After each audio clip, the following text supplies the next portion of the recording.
Imagine this moment. It's late at night. You're alone. No phone. No noise. Nothing left to distract you. You think this is finally when you can relax. But instead, something unsettling begins to rise. Not fear. Not sadness. Something harder to name, as if something inside you is watching you. You know it's there. But you don't want to look at it. You might tell yourself, I know myself pretty well. But do you really? If you truly knew yourself, why do you keep falling into the same traps? Why do you keep making choices that harm you, yet always manage to justify them? Why do you crave freedom, yet build your own cage with your own hands? Jung reveals, the part of yourself you're afraid to face, and what makes this terrifying is not the cruelty of the world, but the part of yourself you've spent your life denying, suppressing, and rejecting. Have you noticed how the people you despise most trigger you the fastest? How the behaviors you can't tolerate often live quietly inside you? Is that really a coincidence?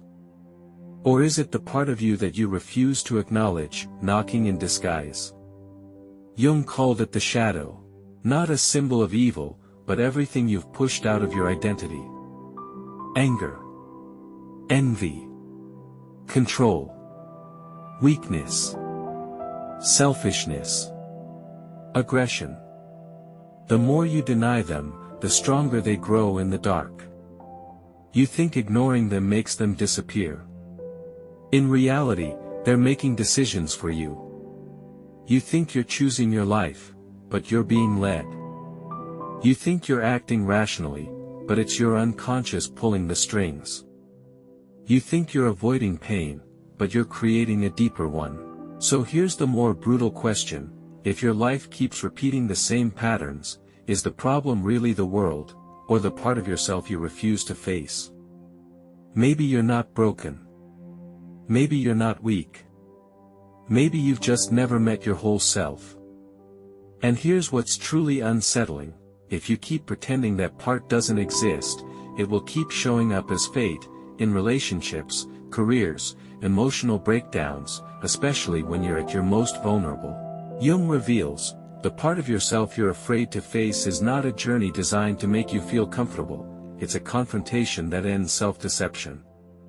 Because there is only one question that truly matters: are you living your life, or are you being quietly ruled by the self you refuse to acknowledge? The real danger isn't the shadow itself, it's continuing to pretend it isn't there. And next, we walk straight into the place you've been avoiding. The reason you're afraid to face that part of yourself is not because it's truly unacceptable, but because you were taught, very early on, that only certain versions of you deserve love, approval, and belonging. So you learned to edit yourself. You kept the safe traits: rational, controlled, kind, hardworking, agreeable. You cut off the dangerous ones: anger, desire, envy, vulnerability, impulsiveness, alienation. Slowly, you started telling yourself, this isn't me. I'm not that kind of person. If I become that, I'll be rejected. And this is where the shadow is born. Jung reveals, the part of yourself you're afraid to face is not an abstract theory. Jung was pointing to a brutal truth: what you repress does not disappear, it goes underground. Those rejected parts sink into the unconscious, yet continue to shape your choices, relationships, identity, and fate. Nietzsche warned, what is not expressed becomes pathological. When you deny your aggression, it turns into passive violence. When you deny desire, it becomes addiction. When you deny anger, it becomes depression. When you deny weakness, it becomes self-loathing. You think you're becoming better. In reality, you're becoming more fragmented. Modern society thrives on this fragmentation. From childhood, you're taught to be normal. Normal education. Normal work. Normal love. Normal success. No one teaches you how to live with inner chaos, contradiction, or darkness. They just tell you, don't overthink. Control your emotions. Just be positive. So you learn repression instead of understanding. Jung believed the real danger was never darkness itself, but the denial of it. The shadow is terrifying not because it's evil, but because it's never been made conscious. Have you noticed, the people obsessed with positivity often collapse suddenly? Those who claim to be purely rational make the most extreme decisions. Those who say they have no emotions are ruled by them. This isn't coincidence. It's the shadow reclaiming control. Schopenhauer argued that humans are not driven by reason, but by will and desire, and reason merely justifies what the unconscious has already chosen. You think you're thinking. But often, you're just giving dignity to impulse. And when you refuse to face that hidden part of yourself, it begins to appear through projection. You see your selfishness as others' coldness. Your aggression as the world's cruelty. Your fear as an unsafe environment. The world feels more hostile. People seem more toxic. And yet you remain convinced, the problem isn't you. Jung reveals, the part of yourself you're afraid to face hurts because it exposes this truth. The more you reject your shadow, the further you drift from wholeness. And what's more disturbing, this fragmentation doesn't stop with you. It quietly shapes the entire society. Next, we confront the invisible consequences. The most dangerous things are never what you clearly see, but what you believe no longer exists. You think the emotions you suppressed are gone. You think the parts you rejected have been corrected. You believe that if you don't look, don't touch, don't think, they'll stop affecting you. The opposite is true. Jung reveals, the part of yourself you're afraid to face is unsettling because the shadow never appears as the shadow. It disguises itself as your personality, your judgment, your so-called objective view of the world. You begin making choices you can't fully explain. You feel sudden hatred towards certain people without knowing why. You repeat the same conflicts in relationships while remaining convinced it's always the other person's fault. You blame luck.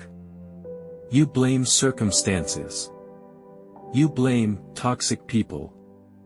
But in reality, the part of you that you refuse to face is now living your life for you. Jung warned, when the shadow is not made conscious, it becomes fate. You crave freedom yet repeatedly choose control. You long to be understood yet instinctively push others away. You despise hypocrisy yet betray your own truth when it matters most. Not because you're weak, but because an internal civil war is raging within you. Over time, this war corrodes your perception. Your mind filters reality, keeping only what proves you right. Cognitive bias replaces awareness. Emotion replaces thought. Projection replaces reflection. The world feels increasingly hostile, yet your inner emptiness grows harder to explain. And when this condition becomes widespread, it stops being personal. A society filled with unintegrated shadows becomes tense, polarized, moralistic. People obsess over defining good and evil because they cannot tolerate contradiction within themselves. They need enemies to avoid confronting their own darkness. Morality becomes a weapon. Ideology becomes identity. Anger disguises itself as justice. You begin to see emotional witch hunts, black and white thinking, the violent simplification of human complexity. All of it points back to one source, fear of the shadow. Jung reveals, the part of yourself you're afraid to face is not just about personal growth. It explains why modern society feels so fractured, anxious, volatile. When people cannot face their darkness, they project it onto the world. The world feels insane. And you grow exhausted. You numb yourself. You withdraw. You wonder if you're simply not meant for this world. But the truth is, you're not unfit for the world. You're being drained by a system that refuses wholeness. The real consequence isn't pain. It's the loss of authentic perception. You no longer know what you truly want. You can't tell which emotions are yours and which were implanted. Life becomes a series of reactions, not choices. And when someone lives this way, they either go numb or become extreme. There is no third path. That is the cost of ignoring the shadow. And next comes the most dangerous, and most necessary step. The beginning of rebellion. True rebellion is not against the world. It begins the moment you stop running from yourself. When people hear words like change, growth, or awakening, they imagine becoming more positive, disciplined, successful. But Jung would tell you, that is not rebellion. That is simply another mask. Jung reveals, the part of yourself you're afraid to face is not about becoming better. It is about becoming whole. The first act of rebellion is not correcting behavior, but dismantling your illusion of good and bad. You must confront an uncomfortable truth: the traits you despise in yourself, jealousy, anger, control, coldness, resentment, weakness, are not external infections. They are part of your psychological structure.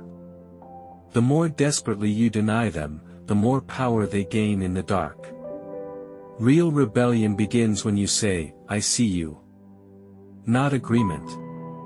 Not indulgence. But awareness. Once a part of you is allowed into consciousness, it no longer needs to sabotage your life to be acknowledged. This is what Jung meant by integration, not destruction. Something paradoxical begins to happen. When you stop performing goodness, you become less controlled by emotion. Because you no longer need to project your darkness outward.